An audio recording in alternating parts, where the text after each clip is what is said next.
Ever heard of the Hexenzirkel? As the spooky name suggests, it's a secret society. Once upon a time, it even challenged the Animal Archon himself. But he replied, "Let us make music, not war, and resolve our conflicts through song." From then on, the mages would only ever convene in the woods, in the skies, or on the edges of cliffs. At these tea parties, they discussed their stories and secrets and resolved their differences, as the tea and cakes bore witness to their pledge never to fight amongst themselves. Yesterday I snuffed out the life of my beloved. He had grown old and was extremely sick. He loved me dearly, so I took his fate in my hands and ended his pain. I'm raising a son. Of all the children I had, he's the only one left. But I suppose that still makes me a mother. My lifespan is nothing compared to yours, so I wish to leave you with my storybook. Actually, maybe you can pass it on to your children one day. Oh, this looks interesting. Let me scry. My dear sisters, we mustn't let prophecies threaten our bonds of friendship. Even the most frightening witch was once a little girl, and growing up can be so tough. Sometimes we all need to vent our troubles to the wind. Even if the nations go to war, or the sky falls down, the mages' tea parties shall forever be held around this table.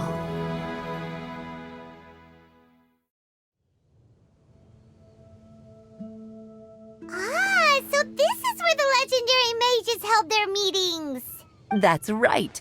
We often met here to chat and have tea. Then, what about the part saying that if we light the lantern of utmost joy, we'd receive a supreme blessing? About that. I never expected anyone other than Jay to actually read the full contents of that prophecy. It's a little embarrassing. The truth is, that prophecy was actually just a letter that we sent to Jay as a group the day before her wedding.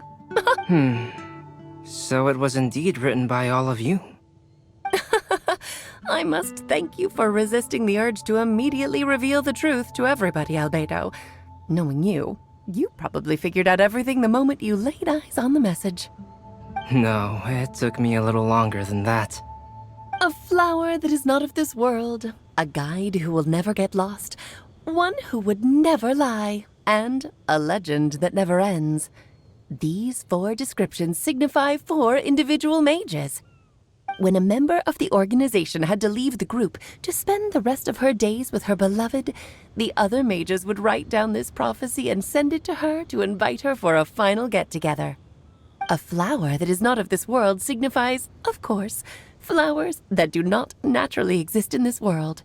This is the signature of our full name, Rhindaughter, also known as Gold. If there's anyone in this world who could create a flower species that does not yet exist, it would be her. The guide who will never get lost is N, otherwise known as Nicole.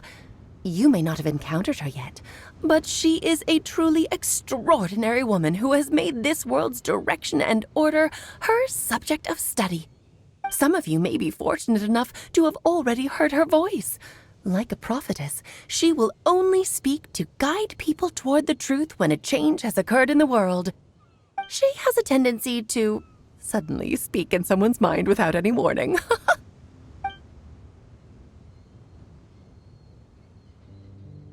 If one day you would be unfortunate enough to run into a truly dangerous situation, she may use her voice to guide the way forward for you. Who would have guessed that there are so many mysterious women in this world, and that they would all know each other? The one who would never lie is me. I hope no one would take offense. It's just that I, Alice, or A for short, have always had a soft spot for those with sincerity and candor. As for a legend that never ends, you may not know M in person, but you've likely encountered one of her works. Have any of you ever read The Boar Princess? Huh? I'm pretty sure every child in Mondstadt has read that book. It's also one of my favorite stories. Em was an exceptional human writer who used her prose to teach me the meaning of grief. Don't you think such a person would deserve a seat at the mage's table? Paimon's getting more and more lost. It may sound hard to believe, but I can attest to everything that Alice has said. Jay was also a mortal who aged and passed on, leaving her title to her students and followers. Alice, you've never acknowledged any of Jay's successors. It's now been centuries since the first of us took on her mantle. I've always wanted to meet you. Do you also want to become a mage? Title aside, I think I'm more interested in the meaning and purpose of the Hexen Circle. I used to think that the Hexen Circle was a group of women who could control the very fate of this world. But now, I've seen for myself that besides Jay, many other ordinary people were also among you. Do you think less of us now? No, not at all. My interest has been piqued, and I'm now even more drawn towards the idea of becoming a mage. You're right. I've never acknowledged any of Jay's successors. But you are different.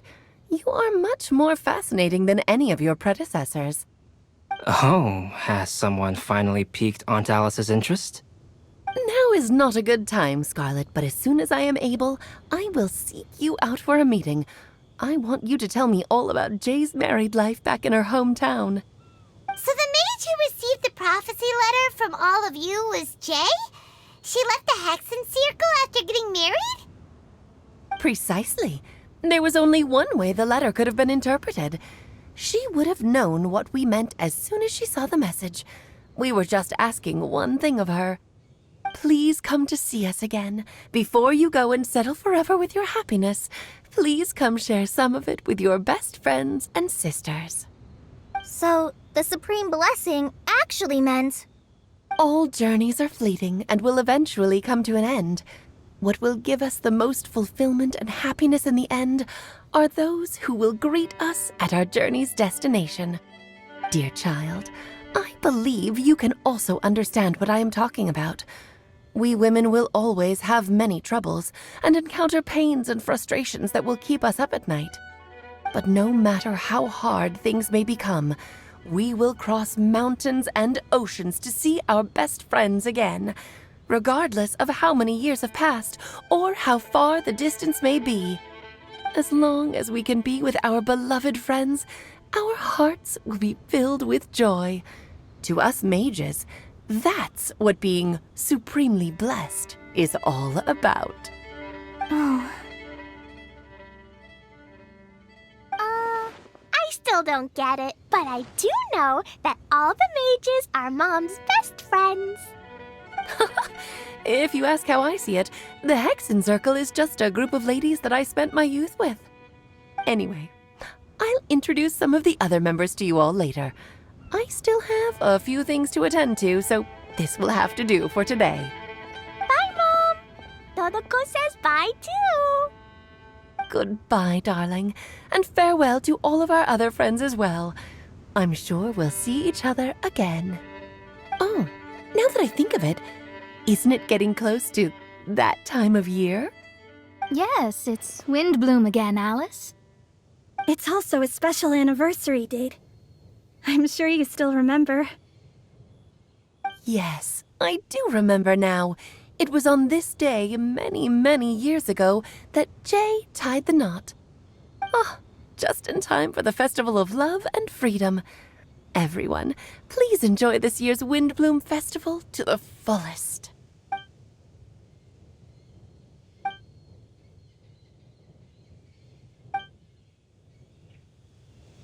Whoa! Ah! Albedo! Why didn't you tell me we'd have to glide all the way back down?